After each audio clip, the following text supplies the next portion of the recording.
Rilla of Ingleside by Lucy Maud Montgomery.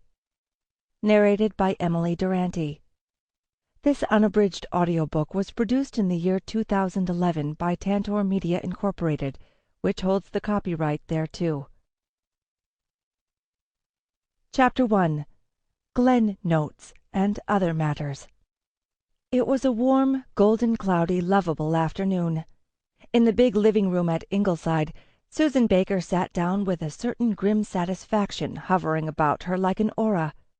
It was 4 o'clock, and Susan, who had been working incessantly since 6 that morning, felt that she had fairly earned an hour of repose and gossip.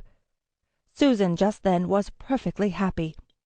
Everything had gone almost uncannily well in the kitchen that day. Dr. Jekyll had not been Mr. Hyde, and so had not grated on her nerves. From where she sat, she could see the pride of her heart, the bed of peonies of her own planting and culture, blooming as no other peony plot in Glen St. Mary ever did or could bloom, with peonies crimson, peonies silvery pink, peonies white as drifts of winter snow.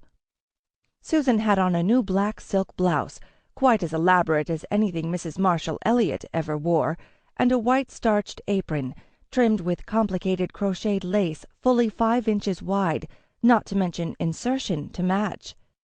Therefore Susan had all the comfortable consciousness of a well-dressed woman, as she opened her copy of the Daily Enterprise and prepared to read the Glen Notes, which, as Miss Cornelia had just informed her, filled half a column of it, and mentioned almost everybody at Ingleside. There was a big black headline on the front page of the Enterprise, stating that some Archduke Ferdinand or other had been assassinated at a place bearing the weird name of Sarajevo. But Susan tarried not over uninteresting, immaterial stuff like that. She was in quest of something really vital. Oh, here it was. Jottings from Glen St. Mary. Susan settled down keenly, reading each one over aloud to extract all possible gratification from it. Mrs. Blythe and her visitor, Miss Cornelia, alias Mrs. Marshall Elliott, were chatting together near the open door that led to the veranda, through which a cool, delicious breeze was blowing, bringing whiffs of phantom perfume from the garden, and charming gay echoes from the vine-hung corner, where Rilla and Miss Oliver and Walter were laughing and talking. Wherever Rilla Blythe was, there was laughter.